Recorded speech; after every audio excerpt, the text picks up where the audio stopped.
ये 13 दोष ऐसे हैं जिसके जीवन में होंगे तो उसको कभी शांति, कभी सुख, कभी ऐश्वर्य ये टिकेगा नहीं और दुर्गति निश्चित हो जाएगी। बहुत ध्यान से सुने। एक श्लोक में 6 दोष और दूसरे श्लोक में 7 दोष। उपासक को कभी इन दोषों को अपने अंदर टिकने नहीं देना चाहिए। और जो संसार के मार्ग में चल रहे अगर इन दोषों में चलेंगे तो वो जो आपके पुण्य कर्मों से ऐश्वर्य है भी वो नष्ट हो जाएगा। आप दुख, चिंता, शोक से ग्रसित होकर बड़ा दुख में जीवन व्यतीत करेंगे और आपकी गति बिगड़ जाएगी, दुर्गति हो जाएगी। विकत्थनः स्पृहायुर्मनस्वी बिभ्रत कोपम चपलो अरक्षणश्च एतान् पापाः षण्णराः पाप धर्मान् प्रकुर्वते नोत्र सन्तः सुदुर्गे संभोग संविग विषमोति मानी दत्तानुतापी कृपणो बलीयान वर्ग प्रशंसी वनितास्तु देष्टा एते परे सप्तनशंस वर्गाः। जो अपने मुख से अपनी बड़ाई प्रशंसा करता है, ये 13 लिख लो दिमाग में, डायरी में, क्योंकि ये नोट हो रहा है, आवाज डाली जाएगी, आप बार बार सुन, इनसे बचिए। अपनी बड़ाई, अपनी प्रशंसा कभी अपने मुख से नहीं करना, नहीं तो आपके पुण्य नष्ट हो जाएंगे, बुद्धि भ्रष्ट माने गिर जाएगी। अगर परमार्थ में चल रहे तो भी, और व्यवहार में तो पुण्य नष्ट हो ही जाएंगे। बुद्धि गिरी हुई तभी ऐसी बात होती है। और यह दोष बहुतायत है, ये बहुत प्रभावशाली है। अपनी बड़ाई मारना, इसको देख लो, पकड़ो, सत्संग है। अपने मुख से कभी अपनी बड़ाई ना करना। अगर कोई अपने मुख से अपनी बड़ाई करता है तो उसके सुकृत नष्ट हो जाते हैं, बुद्धि भ्रष्ट माने गिर जाती, पतित हो जाती है, फिर निर्णय ठीक नहीं। अगर हमारा सारथी, हमारा ड्राइवर मूढ़ हो तो कहीं भी हमको गिरा देगा, तो वो बुद्धि भ्रष्ट मतलब गिर जाती है, निर्णय करने लायक नहीं रहती। अपनी प्रशंसा अपने मुख से करना। दूसरा, लोलुपता, ये वृत्ति नहीं होनी चाहिए। धर्म से चलेंगे, धर्म के द्वारा जो हमें प्राप्त होगा उसी से हम अपना भरण पोषण करेंगे। आपके बच्चे स्वस्थ होंगे, बुद्धिमान होंगे, परिवार में बहुत सुख और शांति होगी। भले दीपक की तरह जलो, बहुत काल तक रहेगी। लक्ष्मी जी भी आपके घर में बहुत काल, हम ये नहीं कहते कि बहुत नहीं, जितनी है बहुत सुख शांति से चलोगे। अगर लोलुपता करोगे, हिंसा, छल कपट, व्यभिचार, चोरी, ऐसे धन आ जाए, वो आएगा, लेकिन वो हाइलोजन की तरह आएगा, एकदम प्रकाश और फ्यूज, बिल्कुल अंधकार करके जाएगा। देख लेना, तुम्हारे जो सुख के हेतु हैं, तुम्हारा शरीर, तुम्हारे बच्चे, तुम्हारी पत्नी, तुम्हारा परिवार, उसको देख के तुम रात दिन जलोगे बिना आग के। ऐसे उनके आचरण होंगे, ऐसे उनके अंग होंगे, ऐसे उनके दिमाग होंगे, ऐसा उनका व्यवहार होगा। ये लोलुपता अगर उपासक में या किसी में है तो उसको नष्ट कर देते हैं। सावधान। तीसरा, यदि आपका अपमान होता है तो आपको उसे सहन करना होगा, उससे आपके पाप नष्ट हो जाएंगे। जो तनिक सा भी अपमान होने पर बहुत क्रोध करके दूसरे का अपकार करने लगता है, ये आपका पतन करा देगा, ये आपको फंसा देगा, हृदय जलेगा, अर्थव्यवस्था नष्ट होगी, पूरा परिवार दुखी होगा। जरा सा अपमान की संभावना में आप किसी से भी भिड़ गए, किसी से भी, वो ये प्रवृत्ति आपका पतन कर देगी। उपासक में तो अपमान सहना अमृत है, नीचापमानम सुधा, पर व्यवहार में भी ज्यादा उत्तेजित मत होइएगा। ये तो कुछ मिनट की बात है। अगर आपने उसे मारा पीटा, रिपोर्ट हुई कानून की, ओ फंसते चले जाओगे, अर्थ जाएगा, समय जाएगा, चिंतन जाएगा, बहुत तरह से हानि हो जाएगी। अगर आप सह गए तो आपका सहना उसके लिए आग बन जाएगा। उमा क्षमा साप होते भारी। तुम्हें दंड देने की जरूरत नहीं, उसका एक कर्म ही उसे दंड दे देगा। आप शांत हो जाइए। आप सत्संगी हैं, आप शांत रहिए। चौथा, निरंतर क्रोध और उसका चिंतन। बैठे बैठे बस द्वेषियों का चिंतन ही हो रहा है, अंदर क्रोध का चिंतन और द्वेषियों का चिंतन ही हो रहा है। द्वेष भरी बातें, द्वेष भरे क्रियाएं, उन्हीं का चिंतन करके जलते रहना क्रोध से। उपासक को तो क्रोध करना ही नहीं चाहिए, बहुत शांत। ठीक है, अभ्यास में कभी क्रोध हो सकता है, उसको फिर समन करो, अंदर से प्रायश्चित, जैसा कि अब गलती हुई, आगे नहीं करेंगे। और व्यवहार में भी क्रोध को आप पीना सीखें। अगर बार बार आपका क्रोध प्रकट होता ही रहेगा, आपका स्वभाव बिगड़ जाएगा, आपके पुण्य नष्ट हो जाएंगे और आपका जीवन नष्ट हो जाएगा। देने वाला उतना दे देगा आपको, आनंदित रहो। पैसा खर्चा सब पूरे जीवन का विध्वंस मचा दिया क्रोध ने। कहीं भी आप देखो, किसी से क्रोध करके देखो, फिर देखो तुम्हारा भजन चल रहा है, तुम्हारी वो आनंद वृत्ति है नहीं, जलोगे और वो जलन और गुस्सा दिलाएगी और वो बैठे बैठे जलो नहीं। ये क्रोध जो है, ये चाहे व्यवहार में हो चाहे परमार्थ में, दोनों की हानि करने वाला है। और आश्रित जनों की रक्षा ना करना। अगर कोई भाग कर आपके पास आ गया है, कोई पशु पक्षी या कोई मनुष्य, आपको चाहिए कि अब चाहे हमारे पहले प्राण जाएं, उसकी रक्षा करेंगे। सीवी जैसे तो कोई बिरले ही होते हैं, पर इतना जरूर ध्यान रहे, जैसे कोई पशु पक्षी किसी भय से आपके सीमा के अंतर्गत आ गया है, अब उसकी रक्षा करनी है आपको। अगर आप स्वयं मार देते हैं या मरवा देते हैं, या आपके सुकृत नष्ट कर देगा, या आपकी दुर्गति का कारण बन जाएगा। और जो पाप कर्म उत्साहित होकर करते हैं, उपासक को तो बहुत सावधान रहना चाहिए, पर व्यवहार में भी जो नहीं करना चाहिए, अगर वो पाप कर्म आपके द्वारा मन में प्रेरित हो रहे हैं, संकल्प बन रहा है, क्रियाएं हो रही है, दुर्गति पक्की, पुण्य नष्ट हो जाएंगे, दुख अशांति बढ़ती चली जाएगी, कभी शांति नहीं प्राप्त कर पाएंगे। ऐसा नहीं कि जो मन में आवे सो करे। पापाचरण निडर और उत्साहित होकर करना, अगर ऐसे लक्षण है, निश्चित दुर्गति होती है।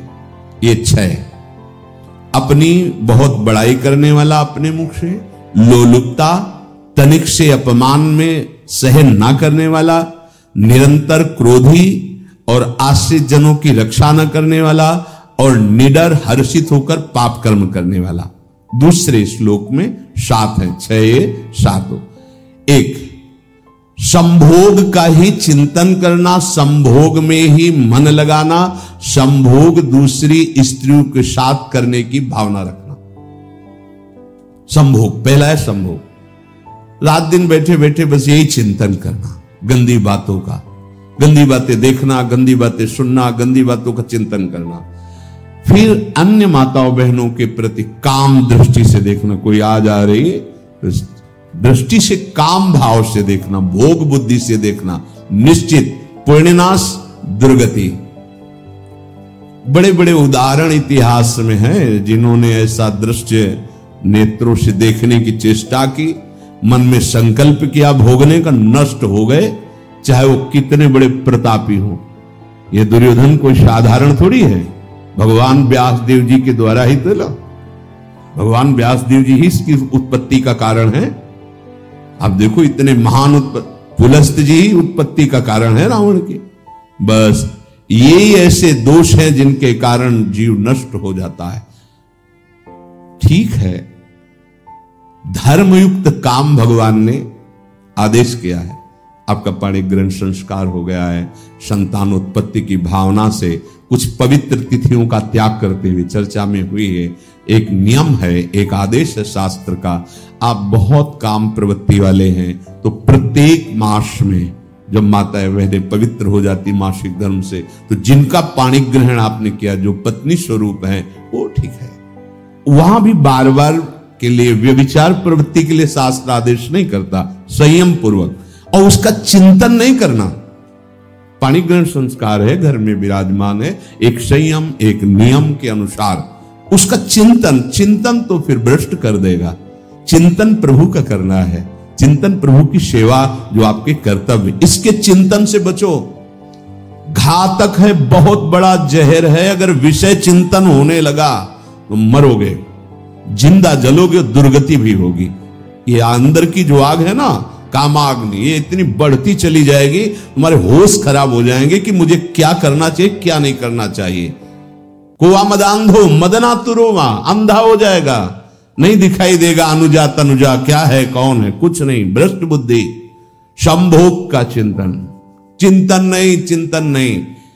धर्मयुक्त काम आदेश है शास्त्र में। यदि आप प्रवृत्ति मार्ग में हैं तो अपनी पत्नी को जो पाणी ग्रहण स्वीकार किया है, वहां भी पवित्र तिथियों का त्याग करते हुए, एकादशी है, रामनवमी है, नव दुर्गा है, जन्माष्टमी है, राधाष्टमी, जो पवित्र तिथियों का त्याग करते हुए और ऐसे जो मर्यादाएं हैं उसके अनुसार, और कहीं पराई स्त्री के साथ संभोग की बात निश्चित दुर्गति पक्की है। ऐसे ही माताओं के लिए है, स्त्री शरीर के लिए है। यदि वो ऐसी गलत चेष्टा, तो पतिवंचक परपति रथ करई, रो नरक कल्प सत परई।